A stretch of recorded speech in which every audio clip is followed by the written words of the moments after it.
존경하는 국민 여러분, 박병석 국회의장님을 비롯한 선배 동료 의원 여러분, 김부겸 국무총리를 비롯한 국무위원 여러분, 국민의힘 원내대표 김기현입니다.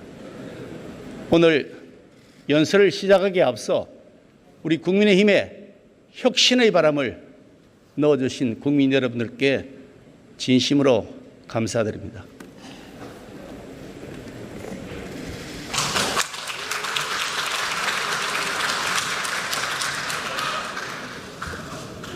의원님들께 묻고 싶습니다. 우리는 왜 정치를 하고 있습니까? 각자 철학과 가치관은 다를지라도 국민을 위하겠다는 그 마음만은 같다고 저는 믿고 싶습니다.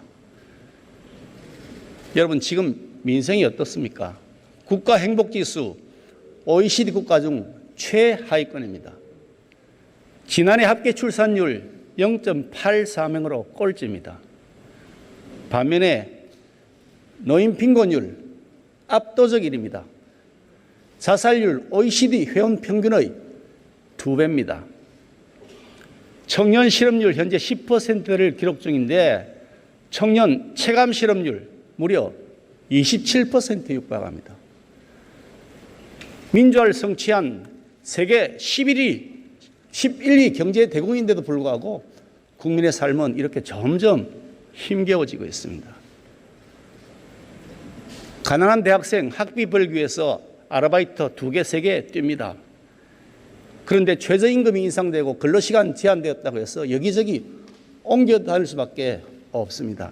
아르바이트하고 취직 준비도 해야 되는데 이 대학생 동시에 2개 다 하면서 졸업하고 취업 무사히 할 수 있겠습니까?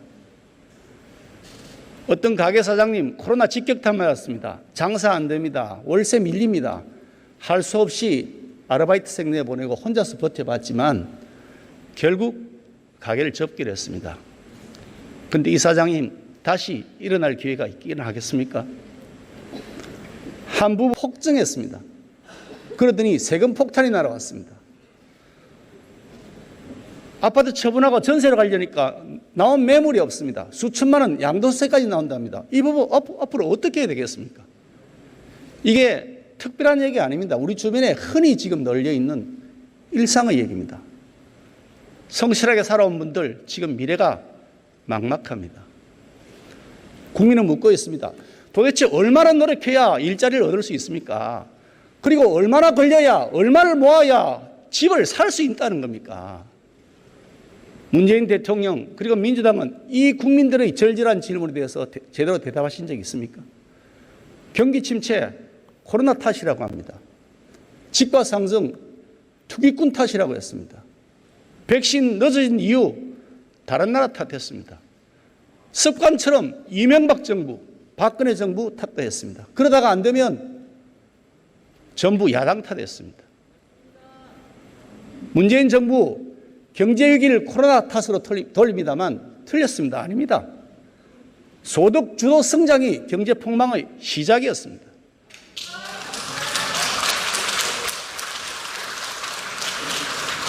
정부가 25번 부동산 대책 내어 썼습니다. 결과가 어떻게 됐습니까? 부동산 지옥되었습니다.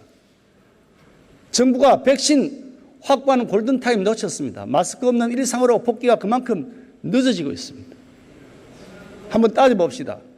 문재인 정부, 지난 정부보다 우월한 지표가 몇 개나 되겠습니까? 문재인 정부의 연간 일자리 증가 수 연평균 4년 연간 일자리 증가 수 평균 8만 3천 명입니다. 박근혜 정부의 22% 수준이 통계로 나옵니다. 문재인 정부 비정규직 증가 규모 94만 5천 명입니다. 박근혜 정부 1.8배, 이명박 정부의 무려 4.2배나 됩니다. 4.2배. 부동산 또 어떻습니까? 역대 집값 상승률 1위 노무현 정부입니다. 집값 상승액 1위 문재인 정부입니다. 이래도 지난 정부 탓만 하시겠습니까? 최근 광주의 한 카페 사장님 연설이 화제가 되었습니다. 이 사장님 이렇게 말씀하셨습니다. 문재인 정부가 자영업자에게는 대재앙이라고 했습니다. 문재인 정부 경제정책 무식, 무능, 무대빠라고 했습니다. 180석 차지하고서도 할 줄 아는 거라고는 과거팔이 기념일 정치밖에 없는 내로남불 얼치기 운동권 정치 건달들에게 더 이상 선동당해서는 안 된다는 말씀도 하셨습니다.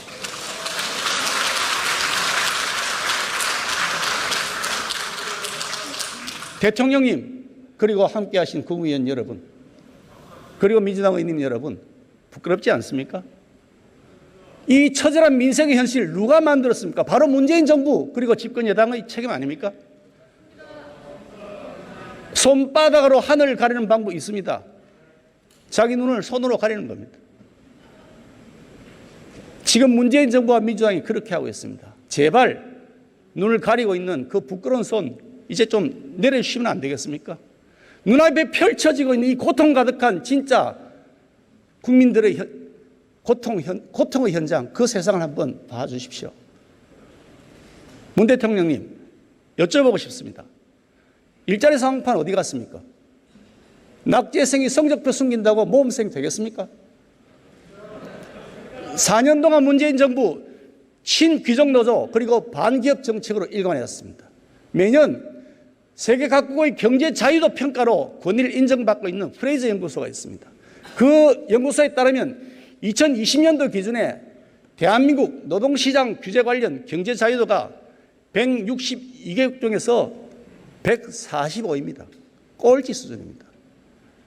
여당은 기업 때리게 하고 귀족노조 편들면 그것이 정의롭고 개혁적인 것이라고 얘기합니다. 아닙니다. 틀렸습니다. 대한민국 경제를 죽이는 수많은 규제 법안이 천사의 가면을 쓰고 있는 것이 오늘의 현실입니다. 윗선과 무지로 쌓아올린 거대한 장벽 때문에 한국 경제의 앞날이 지금 막혀 있습니다. 서민도 힘듭니다. 기업도 힘듭니다. 우리 기업이 해외로 빠져나가고 있습니다.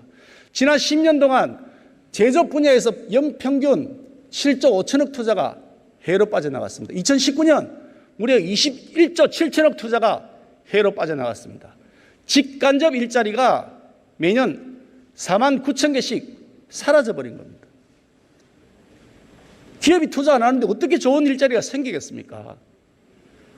작년에 30대 대기업 일자리 2만 개가 줄었습니다. 문재인 정부 들어서 고용의 질 더 나빠졌습니다. 풀타임 고용률 3년 연속 하락했습니다. 현재 58.5%에 불과합니다.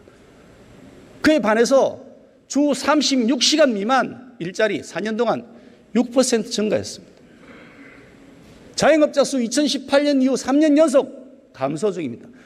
고용원이 있는 자영업자 수 6만 5천 명 감소했습니다.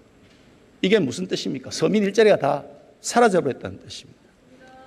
건강보험공단 이사장 단식했습니다. 문재인 정부가 섣불리 비정규직 제로라는 정책을 외치면서 노노 갈등을 양산한 결과입니다. 여기에 더해서 무능한 캠코더 기관장이 그 자리에 가서 가세해서 벌인 참으로 기가 막힌 총각입니다. 이런 상황에서 문재인 정부 지금 국민 혈세 짜내고 또 빚내서 꼼수 일자리 남발하겠다고 있습니다. 거짓 통계로 국민을 속이겠다는 것이 아니고 무엇이겠습니까? 대한민국 정부 수립 후에 68년 동안 쌓였던 국가채무 660조입니다. 그런데 문재인 정부 4년 동안 지금 국가채무 약 340조가 더 늘었습니다. 국가채무 이제 천조 시대를 드디어 열고야 말았습니다. 청년 세대 일자리 빼앗는 것도 모자라서 이제는 그 빚까지 청년들에게 떠넘겼어야 우리 선배들이 면목이 있겠습니까? 문재인 정부가 빼앗아간 것 일자리만 아닙니다. 집도 빼앗아갔습니다.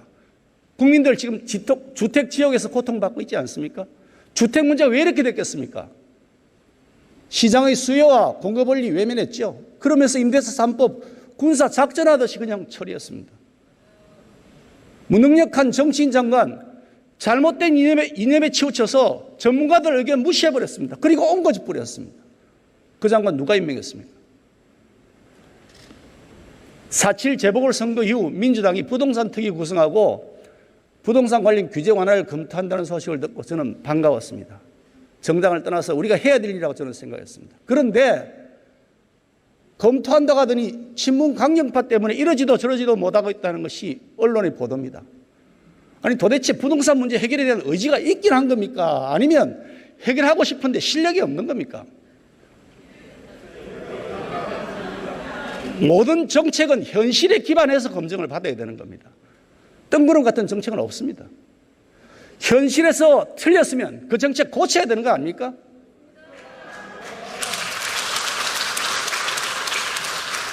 그런데 한번 보십시오. 문재인 정부 그리고 민주당 거꾸로 하고 있습니다. 현실이 잘못됐다고 지적을 하니 남 탓을 하면서 그런데 정책은 안 바꾸고 그대로 간답니다. 도대체 어떻게 하겠다는 겁니까? 현실은 나 몰라라고 누가 더 위선적으로 거짓말 잘하는지 속이자 이렇게 경쟁을 벌이는 것이라고 볼 수밖에 없는 거 아니겠습니까? 우리는 알고 있습니다. 문재인 정부 결코 변하지 않을 것입니다. 불행했던 지난 4년 그리고 안타깝게도 남은 1년 똑같을 것이라고 생각됩니다. 이렇게 문재인 정부 5년이 막이 내리는 것은 정말 대한민국이 불행한 길로 가는 것이라고 저는 생각합니다. 요즘 열풍 부는 가상화폐 한번 들여다봅시다. 투자자 중에서 2030 세대가 무려 60% 이상이라고 합니다. 청년들이 왜 코인에 투자를 하겠습니까? 자산 축적이 안 되기 때문 아닙니까?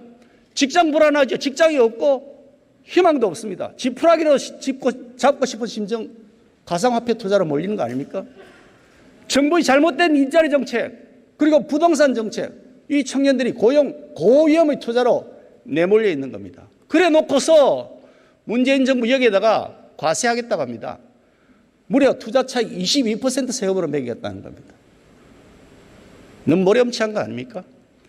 절망의 절벽에 서 있는 청년들입니다. 이 청년들이 갈 데가 없어서 코인 투자로 몰려가고 있는데 그렇다면 그 현실 본 정부가 당장 보호장치부터 마련하는 것이 우선순위 아닙니까? 그런 보호장치에 대해 책무를 무시한 상태로 이익 남겼다고 거기에 과세하겠다 그러면 그건 국가가 해야 할 태도가 아닙니다. 과세 유예해야 마땅합니다. 코로나 방역 우리 국민의 생명이고 민생 문제입니다. 제대로 극복한 다음에 자랑해도 늦지 않습니다. 정부는 코로나 사태 보고할 때마다 세계가 K방역을 부러워한다고 자랑했습니다. K방역 홍보한다, 브랜드 한다면서 죄송합니다만 폼 다 잡았습니다. 문재인 대통령님, 코로나 사태 1년 전 넘었습니다. 그동안 어떻게 말 바꾸신지 제가 말씀드릴까요? 터널의 끝이 보인다고 하셨습니다. 그러더니 갑자기 방역 비상상황이라고 말을 바꾸셨습니다. 또 그러더니 끝이 보인다고 하셨습니다. 도대체 국민들은 어느 말에 장단을 맞추고 춤을 춰야 됩니까? 언제까지 이런 희망 고문을 하실 겁니까? 방역 당국, 고통받는 자영업자들에게 사회적 거리 두기 할 말 앵무새처럼 수없이 반복해 왔습니다. 그분들 고통 외면한 채 방역 중요하다면서 엄벌주의로 가차없는 처벌하겠다고 그랬습니다. 그렇지만 국민들 참된 인내에도 한계가 있는 것 아니겠습니까?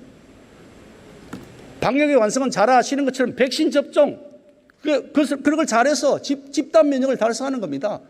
벌써 그런데 선진국들 마스크 벗고 있습니다. 일상으로 돌아가고 있습니다. 그런데 우리는 아직도 마스크 쓰고 있습니다. 백신을 조기 확보했어야 되는 거 아닌가요? 접종의 골든타임을 놓친 거 아닌가요? 적어도 이런 점들, 이 실개한 점에 대해서는 인정하고 사과하는 것이 저는 당국의 당연한 도리라고 생각합니다. 백신 앞에 여야가 없습니다. 국민의 생명 앞에 그 어떤 것이 다 앞설 수가 있겠습니까? 저희 국민의힘 백신 조기 확보를 위해서 미국으로 백신 사절단도 보낸 바 있습니다. 미국의 조야 인사를 만나서 백신 확보를 위한 설득정도 벌였습니다. 앞으로도 우리 당 정부와 협력할 부분 기꺼이 협력해 나갈 것입니다.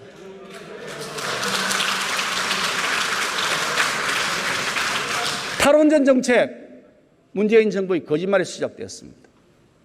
위험성을 과장하고 선동하기까지 했습니다. 급기야 경제성 평가 조작했죠. 그러더니 이번 한미 정상회담에서 미국과 해외 원전 수출에 협력했다고 하면서 정부 여당이 그게 주요 성과라면서 대대적으로 홍보했습니다. 아니 그런데 국내에서 탈원전 한다고 하면서 해외로 원전 수출한다 그러니까 이거 이상하지 않습니까? 코미디 같지 않습니까? 세계 어느 나라가 자기 나라는 탈원전한다 그러는데 그 나라 원전을 믿고서 수입을 하겠습니까? 탈원전으로 발생한 국가적 손실 1천조에 이른다 그럽니다. 원전 기술 사장됐습니다. 우수한 우리 인력 해외로 빠져나갔습니다. 원전 산업 생태계 붕괴됐습니다. 전기요금 인상 안 한다 그러셨죠. 이미 현실이 됐습니다. 값싼 원전 대신에 비싼 LNG 발전했죠. 경제성 낮은 재생 에너지 사용했죠. 어떻게 전기요금이 안 올라갈 수가 있습니까? 거기다가 지금 유가가 치솟고 있습니다. 유가가 이렇게 올라가는데 앞으로 어떻게 감당할 겁니까? 더 이상 거짓말하지 말고 우리 솔직하게 인정합시다. 신재생 에너지만으로 탄소 중립 절대 달성 못합니다. 어림도 없습니다. 안정적 전력 생산 불가능합니다. 에너지운이 취약한 우리나라에서 원자력은 적어도 현 시점에서는 우리에게는 선택이 아니라 필수입니다.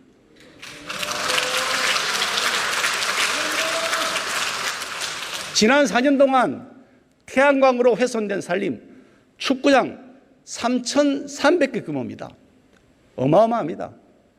지난 여름 집중호우 났을 때 토사 유출 사태가 생겨서 주민들의 삶의 터전이 쓸려나갔습니다. 그뿐입니까? 태양광 설치업 중에 다수가 과거 운동권 인맥이라고 알려졌습니다.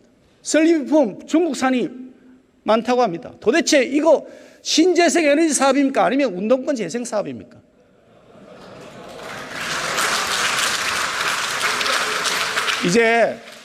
우리 이제 솔직해집시다. 탈원전 정책 당장 폐기하십시오. 대한민국이 5.18권 운동권이 요새가 되어가고 있습니다. 20대 때 학생 운동했다고 평생 오려먹었습니다. 30, 40대 국회의원 하더니 40, 50대 되어서 국가요직 휩쓸고 있습니다. 그분들에게 정말 태평성 될 겁니다. 이런 태평성대가 어디 있겠습니까? 한때 대한민국 체제 뒤집으려고 했던 분들, 그분들이 이 대한민국 체제에서 가장 많은 혜택을 누리고 있습니다. 그다 특권과 반칙까지 하고 있습니다.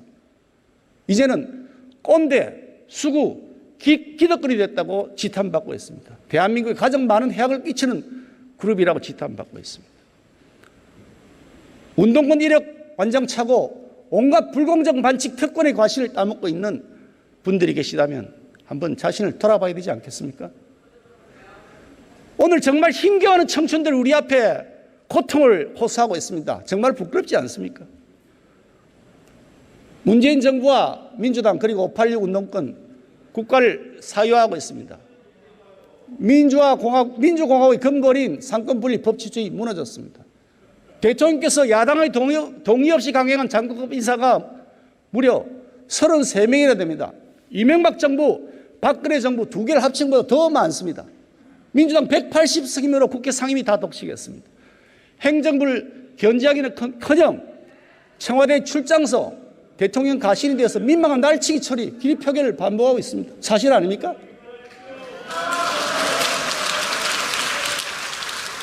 사법부 주요 핵심 인사 한번 보십시오.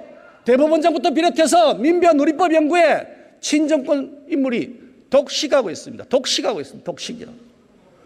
당대표 출신이 국무총리하고 법무장관합니다. 국무총리 마치면 다시 당대표로 돌아옵니다.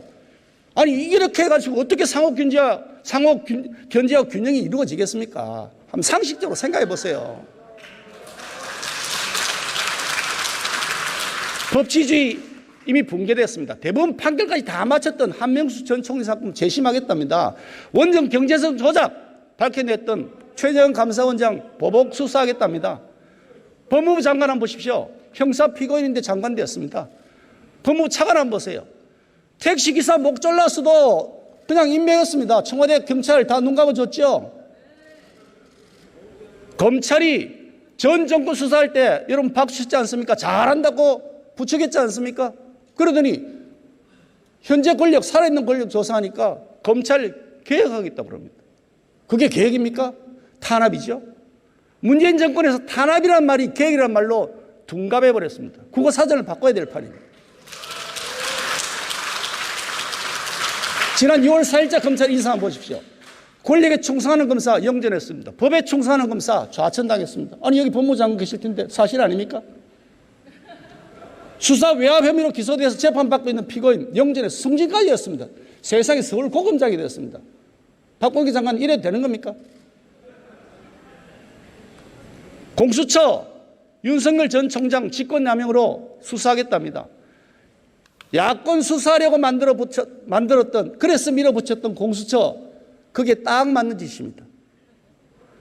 말로는 공수처라고 하지만 사실은 야권을 수사하는 야수처, 그 정체가, 그 흉계가 드러나고 있습니다. 지금 대한민국에 법치가 없습니다. 법치가 있어야 할 자리에 뭐가 있는 줄 아십니까? 문치가 있습니다.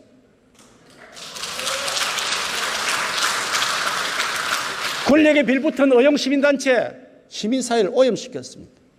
태양광 패널이 전국의 살림을 뒤덮고 있습니다. 환경단체, 지금 도대체 어디서 뭐하고 있습니까?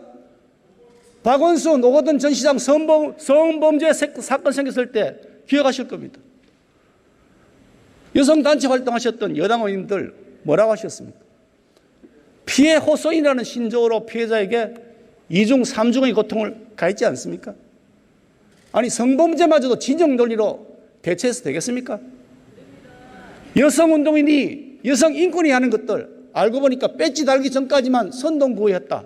그렇게밖에 볼 수 없지 않습니까?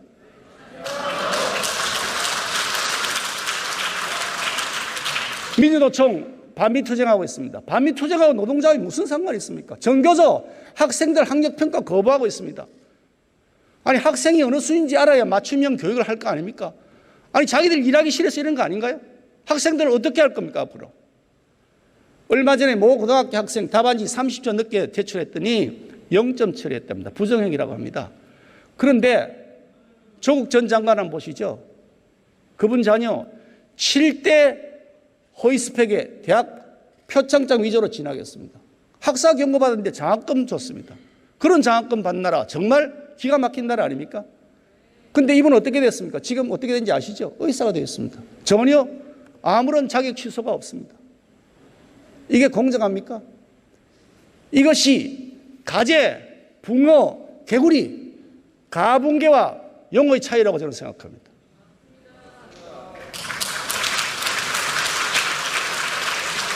이미 여러 대학에 민주화 전형이 있습니다. 그런데도 불구하고 민주당은 민주화 유공자 예우법 같은 운동권 셀프 특혜 법안 제출했습니다. 여러 차례 했습니다.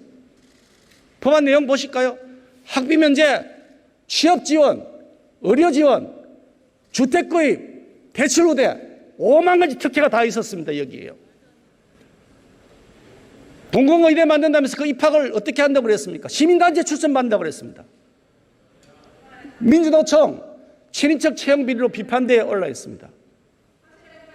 자식 잘 되기 바라는 부모 마음 다 똑같습니다. 하나라도 더 챙겨주고 싶은 마음, 그거 너무나 당연합니다. 인지상정입니다. 그렇지만 우리가 지켜야 될 원칙과 법은 지켜야 되지 않겠습니까? 꼼수는 쓰지 말아야 되지 않겠습니까? 자기 자식 귀하다 그러면 남의 자식 귀한 줄도 알아야 되겠죠. 자기 자식은 자사고 외고 다 버렸습니다. 그래 놓고 왜 남의 자식이 멀쩡하게 다니고 있는 자사고 없애자 그럽니까? 왜 입으로는 반일하자, 반미하자 그러면서 자기 자식은 일본에 유학 보내고 미국에 유학 보냅니까? 자기 자식 정규직 시켜주려고 귀족노조였습니까? 자기 자식 명문대학생 만들어주려고 어용시민단체였습니까? 80년대 구국의 강철대호가 이제 이름이 바뀌었습니다. 이권의 강철대호, 세습의 강철대호가 되었습니다.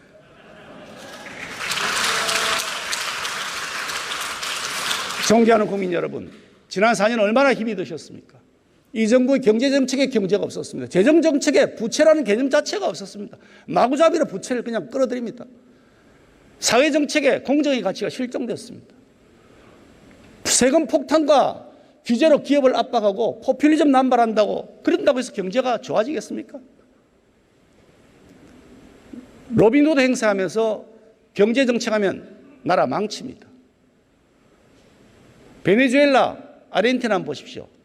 지도자가 마치 자신이 의적이라도 되는 양 행세하다가 나라가 망쳤습니다. 국민들은 도탄에 빠졌습니다. 국민의 공적이 되었습니다.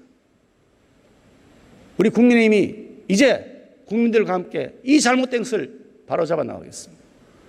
무엇보다 민간의 자율과 활력을 통해서 주거 불안정, 일자리 대란을 해소해 나가겠습니다. 가난한 사람 돕는다는 명분으로 벌였던 악성 포퓰리즘, 오히려 초양극화 사회를 만든 결과가 나타났습니다. 이제 이거 정상으로 회복시켜야 됩니다. 미래 세대의 부담을 줄이고 자라나는 세대, 이분들에게 희망의 성장판을 키워드려야 됩니다.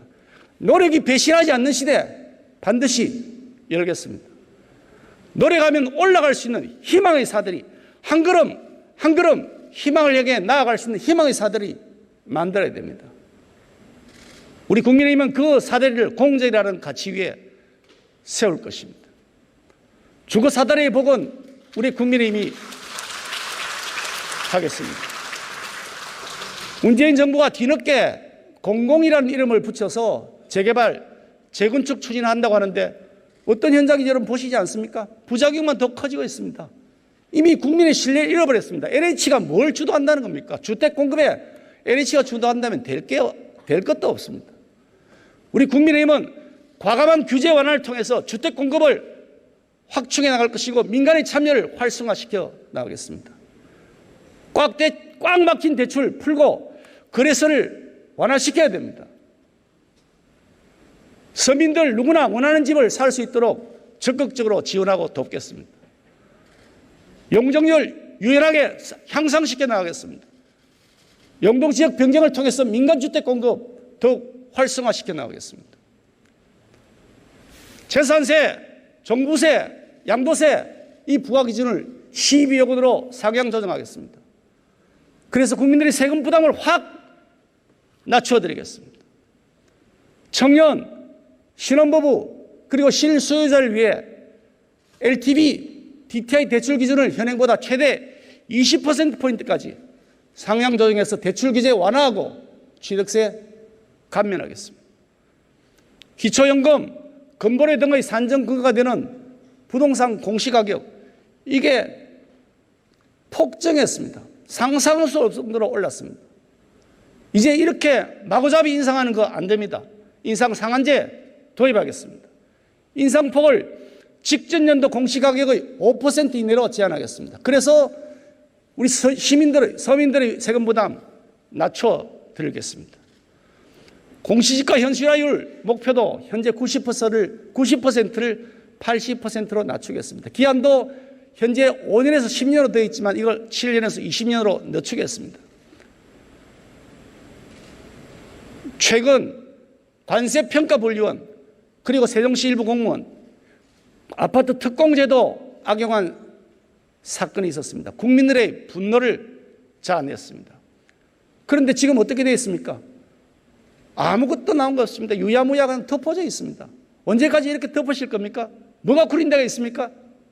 철저하게 조사하고 처벌해야 되는 거 아닙니까?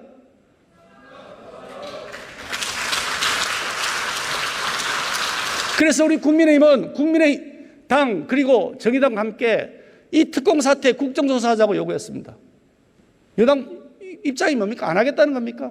그러면 구린 데에서 다 덮겠다는 겁니까? 국민들의 분노에 대해서는 그냥 모르쇠 하시는 겁니까? LH 사태 한번 보시죠. 정보의 사전 유출로 부동산 투기한 사태가 심각한 국민적 분노를 일으켰습니다. 그런데 그 후 수사 결과 완전히 영도삼입니다. 권력자 누구 힘 있는 사람 아무도 나는 구속됐다는 소식 못 들었습니다. 도대체 뭐 합니까? 그래서 우리가 특검하자는 거 아닙니까? 국정조사 하자는 거 아닙니까? 왜 외면하고 거부합니까? 뭘 숨길 것이 그렇게 많습니까? 민주당이 진실 규명에 대한 의지가 있다면 지금이라도 즉각 응해 주실 것을 요구합니다.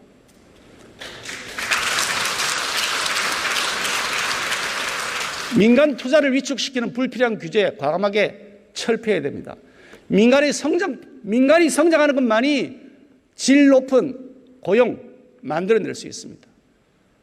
고용이 잘 돼야 실질적 분배 효과가 생기는 겁니다. 성장이 있어야 분배가 가능한 것 아니겠습니까? 문재인 정부에서 힘없는 사람, 돈 없는 사람 더 힘들어졌습니다. 말로는 포용국가 지향한다 그러지만 통계로 나타나 있지 않습니까? 양극화, 문재인 정부에서 훨씬 더 심해졌습니다. 저소득층 위한다고 한 최저임금의 과도한 인상이 오히려 저소득층 일자리를 빼앗아갔습니다. 사실 아닙니까? 귀족노조를 위한 각종 규제가 기업의 투자를 가로막고 있습니다. 이게 바로 규제의 역설이라고 하는 겁니다. 무작정 규제만으로 해결됩니까? 규제 맞는 구닥다리 마인드, 이거 가지고 4차 산업혁명 시대 주도할 수 없습니다. 이런 풍토에서 어떻게 혁신적 아이디어가 피어날 수 있겠습니까? 아이디어가 있어도 어떻게 현실화가 되겠습니까? 선진국 한번 보십시오. 4차 산업혁명은 이미 새로운 성장을 향해 전력 질주하고 있습니다. 대한민국 지금 발목에 모래주머니 채웠습니다. 이래가지고 어떻게 경쟁을 할 수 있습니까? 위기는 위험한 기회라고 하지 않습니까? 코로나19가 앞당겨온 4차 산업혁명 시대, 우리 대한민국에는 이게 위기이지만 또한 저는 기회라고 확신합니다. 4차 산업혁명의 DNA라고 불리는 데이터, 네트워크, 그리고 인공지능, 이 분야 적극적으로 우리 당은 육성해 나갈 것입니다. 미래 먹거리 산업 생태계 보다 촘촘하게 구축해 나가겠습니다.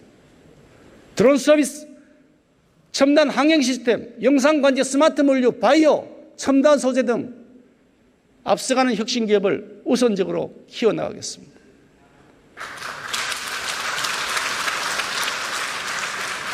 민간 경제 활성화는 기업만을 위한 것이 결코 아닙니다. 양질의 일자리 만들기 위한 겁니다. 가장 좋은 복지 일자리라는 건 누구나 다 잘 알지 않습니까? 민간 영역 당연히 활성화시켜야 됩니다. 그렇지만 그것만으로 해결 안 됩니다. 나라의 제도적 보완이 필요합니다. 실질적으로 도움이 되는 직업훈련 활성화시켜서 고용시장의 근로자 그리고 취업 역량, 근로의지 취업 역량을 강화해 나갈 것입니다. 특히 새로운 청년 일자리를 만들기 위해 일자리 교육 플랫폼과 취업을 연계시킨 디지털 시대 전환을 앞당기겠습니다. 공공부문의 정규직, 대기업의 정규직 과잉보호되고 있습니다. 이 과잉보호가 추가 고용을 가로막는 가장 큰 걸림돌 중에 하나입니다. 소위 진보 정권의 개혁 성공 키워드는 저는 진보 기득권이 타파하고 있다고 생각합니다. 그렇지만 문재인 정부 실패했습니다. 오히려 민노총 등 귀족노조가 이 정부 들어서 철밥통 기득권을 더 공고히 나가고 있습니다. 일자리 세습을 통해서 청년의 일자리 빼앗아가고 있습니다. 이제 이 귀족노조의 갑질에 강력한 제동을 걸어야 됩니다. 노동개혁을 통한 고용시장의 활성화, 정상화, 일자리 정책의 성패를 좌우하는 요소입니다. 정규직과 비정규직의 임금 격차 줄여야 됩니다. 그렇게 해서 노동시장의 이중구조 개선하고 노동 생산성을 향상시킬 수 있도록 동기부여가 돼야 됩니다.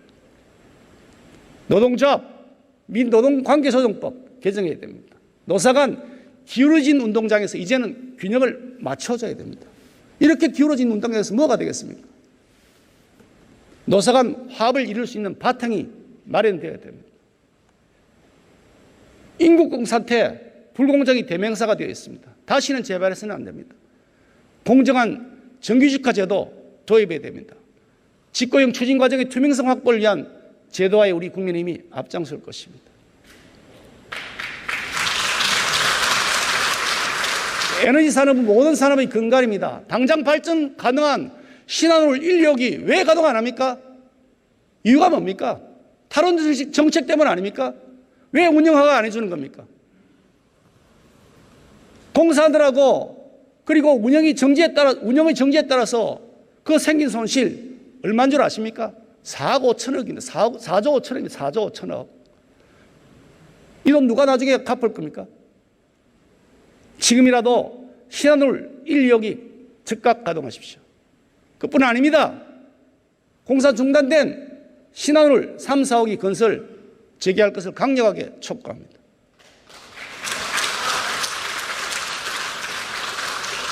현 정부 하고 있는 신재생 에너지 사업, 경제성, 위법성, 특혜 등 많은 의혹들이 제기되어 있습니다. 면밀하게 따져 물을 것입니다. 행여나 범법과 비리가 있다면 일벌 백계해야 합니다. 스마트 원전 좋습니다. 재생에너지 조화시켜서 기후변화 대비할 수 있는 좋은 아이디어라고 생각합니다. 문재인 정부의 습관성 탄소 중립선은 그렇지만 우리나라는 여전히 기후변화 후진 국가라는 지적을 받고 있습니다. 우리나라 그리고 미국, 중국, 일본의 탄소 배출량 전 세계 48%에 이릅니다.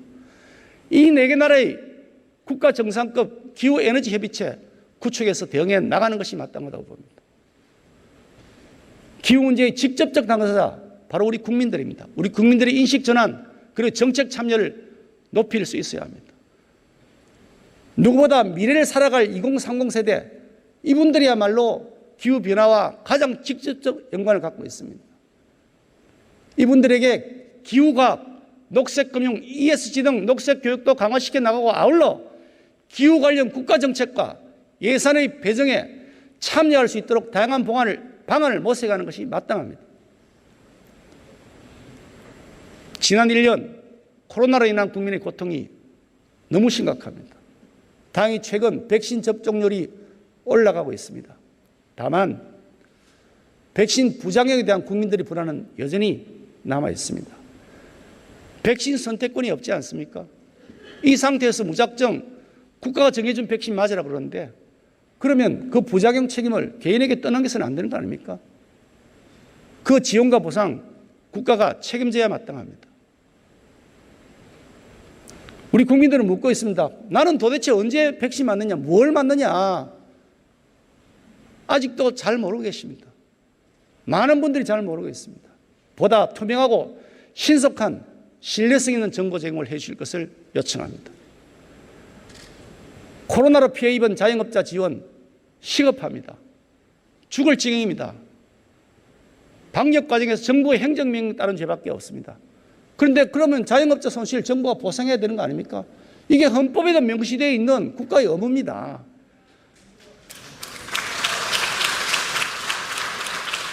신속하게 정당한 보상이 이루어질 수 있도록 해야 되는데 민주당 어떻게 하신지 아십니까? 또다시 기리 표결을 강행했습니다. 불충분한 손실보상법 일방 통과시켰습니다.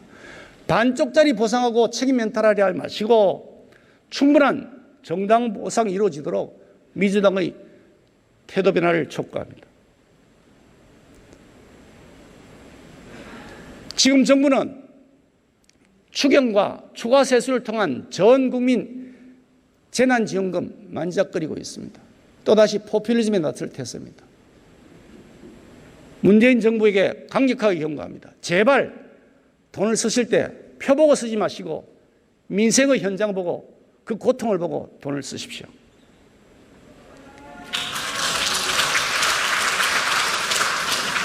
코로나 장기화로 공교육 시스템이 무너지고 있습니다. 비대면 원격 교육 그 결과 중위권이 붕괴하고 있습니다. 학업 성취도 양극화되고 있습니다. 특히 취약계층 학력자가 심각합니다. 이제라도 이 교육 문제에 여도 야도 똑같은 책임을 지고 나서야 합니다. 취약계층 학습 부진에 대해서 체계적 진단 그리고 보정학습 기회 보장할 수 있도록 해야 합니다. 기초학력 향상을 위해 여야가 합의하고 조속히 관계법령을 정비할 것을 제안합니다. 교육은 다양성도 필요합니다. 그렇습니다. 그렇지만 동시에 수월성도 함께 보장해야 됩니다. 획일적인 평등주의 교육 어떻게 됐습니까? 미래 세대 경쟁력 갉아먹는 것 아닙니까? 학령 인구의 감소도 심각합니다. 대학 정원의 미달 인원이 2024년에 되면 10만 명이 된다고 합니다. 대학 구조조정 피할 수 없습니다. 그렇다면 교육부가 이제 선제적으로 대학 간 통폐업 지원하고 학교법인 해산보다 자유롭게 할 수 있도록 풀어줘야 되는 거 아니겠습니까? 그렇게 법령 정비를 해야 될 책임이 있습니다. 우리 당은 그것을 위해 앞장설 것입니다.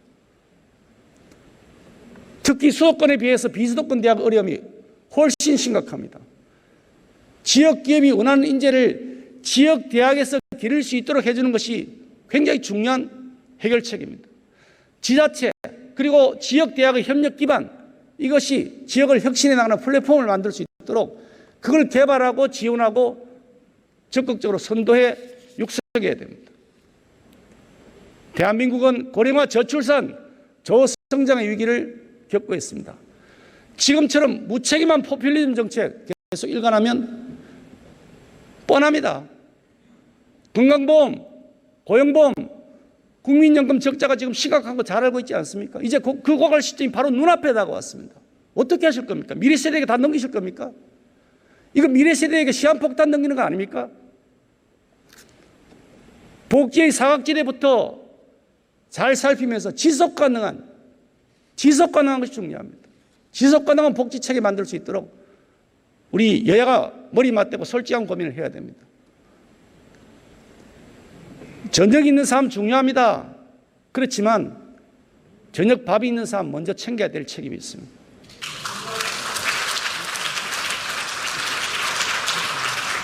존경하는 국민 여러분, 문재인 정부 들어서 많은 것이 망가졌습니다. 상황이 개선될 여지가 없어 보입니다. 경기 언제 회복될지 모르겠습니다. 고용 언제 나아질지 모르겠습니다. 집값 하늘 높은 줄 모르고 올랐습니다. 언제 이 집값 내려올지 잡힐지 아무도 모릅니다. 정부 당국도 모르지 않습니까? 아무 대책도 없지 않습니까? 정부 당국이. 코로나 언제 극복될지 아직도 불투명하고 사람들은 불안합니다.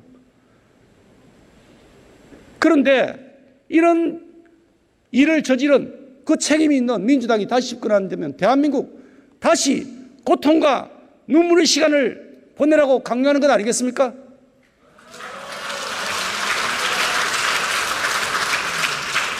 문재인 정부와 민주당에게 더 이상 대한민국의 미래를 맡길 수 없습니다. 나라 이 지경인데도 여전히 자기가 옳다고 우기고 남들을 가르치려 든다면 그거 정말 꼰대 아닙니까?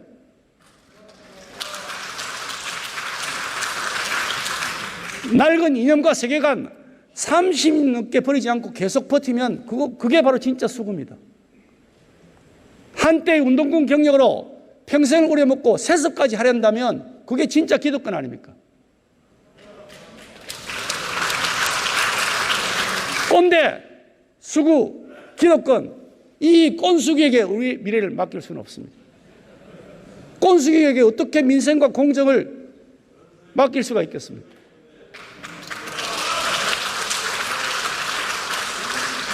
이것이 제 얘기가 아니고 청와대와 집권 여당을 바라는 국민들의 시선입니다. 우리 국민의힘은 다른 정치하겠습니다.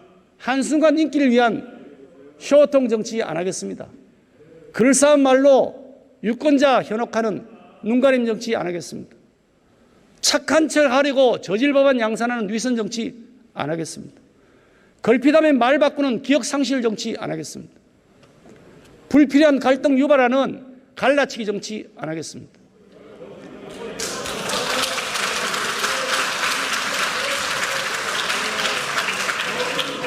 국민 여러분, 지난 4.7 재보궐선거에서 압도적 지지를 보내주셔서 정말로 감사드립니다. 우리 전당대회에 뜨거운 관심 보여주신 국민 여러분들께 정말 감사드립니다. 지금 청년들이 우리 당 입당이 쇄도하고 있습니다. 30대 젊은 당대표가 탄생했습니다. 3명의 여성이 정정당당한 경쟁을 거쳐서 당당하게 당 최고 지도부에 입성을 했습니다. 이것은 국민들께서 변화를 통해서 미래로 나아가라는 국민들의 당부라고 생각합니다. 우리 잘못한 건 많습니다. 인정합니다. 우리에게 권력이 줬을 때, 우리가 권한을 가지고 있을 때 우리가 잘못한 건 많습니다. 많은 과오를 저질렀습니다. 현실에 안주했습니다. 변화도 거부했습니다. 실력도 모자랐습니다. 포용도 부족했습니다. 맞습니다. 반성하고 있습니다. 더 치열하게 반성할 것입니다. 국민 여러분들께 정말 죄송하고 또 죄송합니다. 우리 국민의힘은 이런 치열한 반성과 성찰의 바탕 위에 이제 다시 돌이킬 수 없는 변화를 시작했습니다. 한시도 안주하지 않을 것입니다. 우리 국민의힘은 가치, 세대, 지역, 계층을 확장해 나갈 것입니다. 가치, 세계, 지역, 계층의 지지를 더해 나가는 덧셈의 정치, 가세지계를 펼치겠습니다.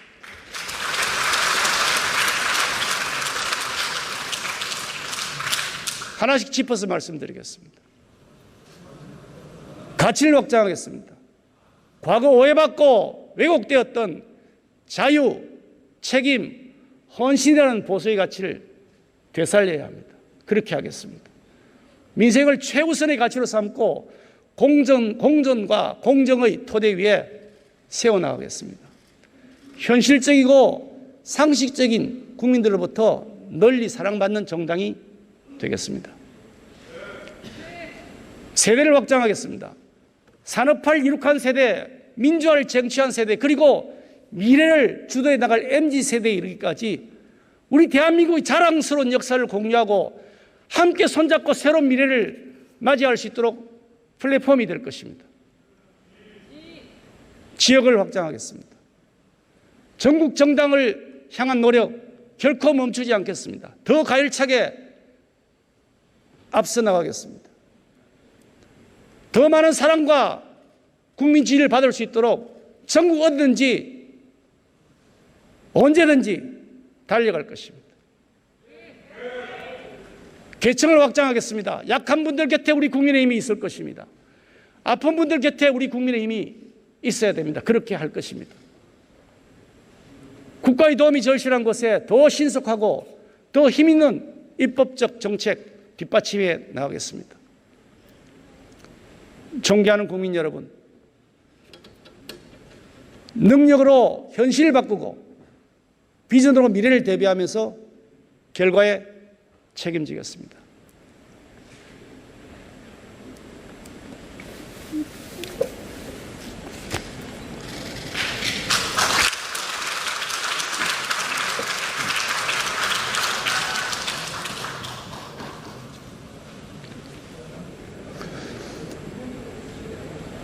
국민의 희망을 담은 수권 정당이 되겠습니다. 국민이 어려울 때 국민들을 도와주고 동지로서 함께 해주는 버팀목이 되겠습니다. 혁신의 이 바람을 몰아서 당을 바꾸겠습니다. 대한민국도 바꿔나가는 중추가 되겠습니다. 민생을 챙기고 공정을 바로 세워나가겠습니다. 경청해 주셔서 감사합니다.